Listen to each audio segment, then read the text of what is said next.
அர்த்தத்துக்கும் அர்த்தத்துக்கும் தூரங்கள் கிடையாது. சொல்லாத காதல் எல்லாம் சொர்க்கத்தில் சேராது. எண்ணிக்கை தீர்ந்தாலும் முத்தங்கள் தீராது. எண்ணிக்கை பார்த்தாலே முத்தங்கள் ஆகாது.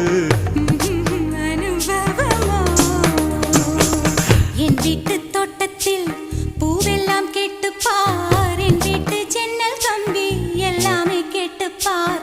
என் வீட்டு தென்னங்கீற்றை இப்போதே கேட்டுப்பார். என் நெஞ்சை சொல்லுமே. உன் வீட்டு தோட்டத்தில் பூவெல்லாம் கேட்டுப்பார். உன் வீட்டு ஜன்னல் கம்பி எல்லாமே கேட்டுப்பார். உன் வீட்டு தென்னங்கீற்றை ஒவ்வொன்றாய் கேட்டுப்பார். என் பேர் சொல்லுமே.